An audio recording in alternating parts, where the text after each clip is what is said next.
Surrogate's belly keeps growing, then doctor spots something hiding in the ultrasound.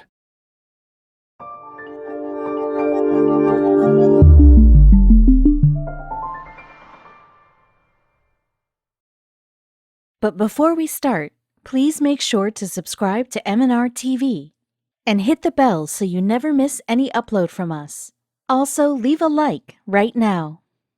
Shaniece had seen it been done before. What would make her experience any different? She took her vitamins and made sure to eat healthily, but she never expected her doctor to discover this. Shaniece looked up from her gigantic stomach to the monitor. She'd become enormous during her last trimester and she was frightened. She was sure something was amiss. Unending hunger, her back constantly aching, she was sure nothing about this was right. As a nurse squeezed some cold jelly on her huge stomach, she tried to ease her fears by saying, "These are completely normal symptoms for your first pregnancy." She held her breath as the screen scrolled across gray and black circles within her. "What's happening?" she asked as the nurse quickly called a doctor. For as long as she could remember, Shaniece had always wanted her own family. She'd watched her parents devoted to each other since they were 16, and then her older sister had married her high school sweetheart straight after school. She thought everything would carry on being perfect, but she started to see an awful trial, and so much pain happened so early in their marriage. Her older sister Linda moved out when she was just 14 years old to live with her boyfriend, and Shaniece thought it wonderful to not have to listen to her bossy older sister anymore. She'd have the whole house to herself, and her life would be far easier without having to share the space. What she wasn't expecting was that she would miss her sister, and the house became so quiet that she even missed the fights. They made plans to meet every weekend, but still Shaniece could feel them drifting apart. On her last visit, she just couldn't believe to find her big sister in this state. Walking up the road to her sister's house, she waved to her brother-in-law driving past in his red pickup truck. He totally ignored her and sped off with what looked like a scowl on his face. Confused, she hurried along. Knocking on her sister's front door, she was still caught up in why Josh looked so upset. She tried to blow it off as a bad day at work, but when she saw her sister's tear-stained blotchy face, she knew it was something far worse. Mascara ran trails down Linda's face and her eyes were small and red beneath her pale skin. She didn't know why, but she blurted out, "What did he do?" "Don't be silly," Linda reassured her. "I asked him to leave." She could always tell if her big sister was hiding something from her, so Shaniece sat back and looked hard at her sister's face. "Why'd you ask him to leave, Linda?" Maybe their parents were right, maybe they were just too young, but the answer was completely different. Linda began her story amid sniffs, which soon led to more tears. "We've been trying for a year now, Shaniece. He wants to take out another loan for IVF, but we can't afford it. We couldn't afford the first treatment." Shaniece wrapped her sister in her arms as she whispered, "We can't keep doing this." She could never leave her sister in such a state and knew deep in her heart that it wasn't just the miscarriages in IVF that had left Linda's heart in tatters. The thought of never having a family of her own was tearing her apart. She grabbed a blanket and popped the kettle on, deciding at that moment to stay the weekend and support her sister. Together, they'd try again. Nearly 2 years of IVF, and Linda told Shaniece she had a surprise that she didn't want to tell anyone just yet. The IVF had taken, she was pregnant. But the joy was short-lived. That weekend, her body miscarried and Linda, in misery, refused to try again until something amazing changed everything. Linda became depressed and reclusive, refusing to leave the house for months. Shaniece visited her as often as she could, and her husband Josh was there for her through everything. He also had an idea on how to give Linda all she'd ever wanted. Josh, after seeing that nothing was getting through to her, pitched his final crazy idea. It was Linda's last chance at happiness, but the blow from the last miscarriage had left her unsure of everything. She tentatively let Josh offer her one last piece of hope. It would either save or end her. Josh had always had a close relationship with his sister, and he knew she'd do just about anything for him. At least he really hoped she would, because they were about to ask her the biggest favor a couple has ever had to ask. They had no idea what she would say when Josh invited her to the house. They didn't dare even hold their breath. They sat together, holding hands, across from Josh's sister. Everyone was fidgeting and nervous, especially Josh, who was the one asking the extremely pointed question. There was no place for beating around the bush. He was more than a little awkward, but he knew Linda's happiness depended on him. Linda would never hold it against her if she declined this crazy request. It was the biggest ask in the world, she knew that. She held her breath as she and Josh waited for what seemed like an eternity. His sister looked straight into her eyes and said 3 words that made Linda burst into tears. "I'll do it." Linda sprang up and grabbed her sister-in-law in an embrace of pure love and surrender. Excitement began to creep up on her, and something akin to fear prickled at her. Her dream of being a mother was no longer a dream, and she couldn't thank Josh's sister enough. Josh's crazy idea was this, that his own sister act as a surrogate for their child. They would make the baby and his sister would provide the host womb for it to grow. Shaniece was blown away by the huge act of kindness. This woman wouldn't only give Linda a baby of her own, but would carry it in her body for the entire pregnancy. It was the ultimate gift one could give. Shaniece wondered if Josh's sister had thought this through. It just seemed like something so insanely personal to carry a child in and part with it when all the hard work is done. Josh's sister would go on to inspire Shaniece in the years to come and change not just one sister's life.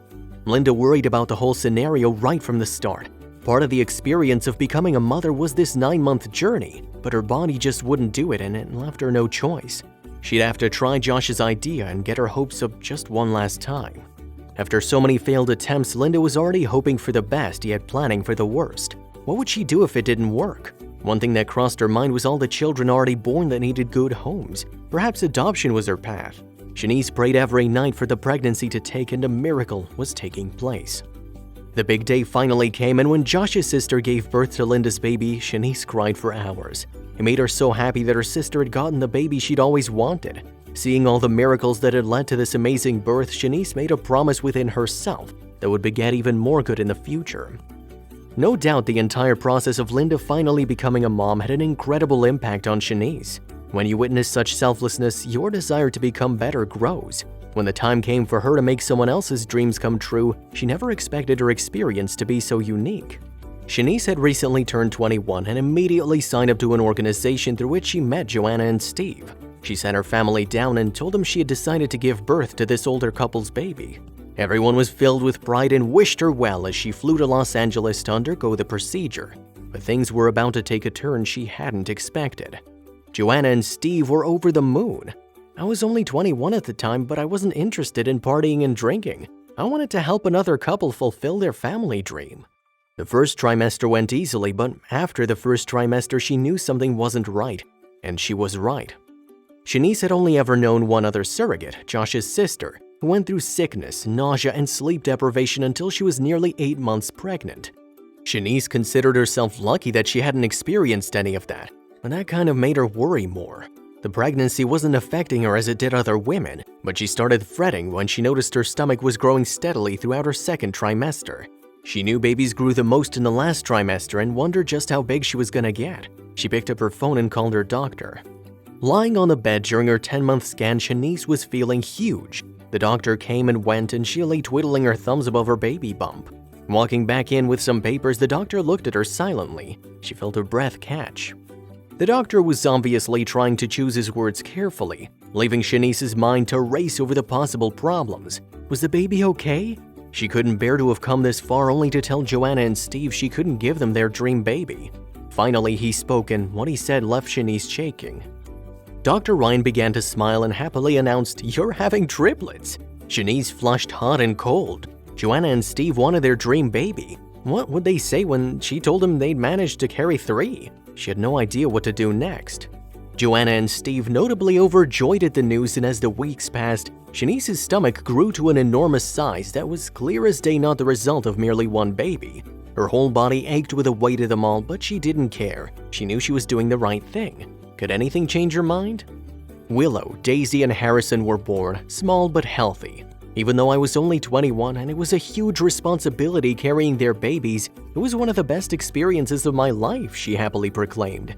And she has a lot to say about the journey. I had no morning sickness or cravings, the whole pregnancy flew by, and with the support of Joanna and Steve, it was amazing. And I'd recommend it to anyone, she later shared. But this was not goodbye.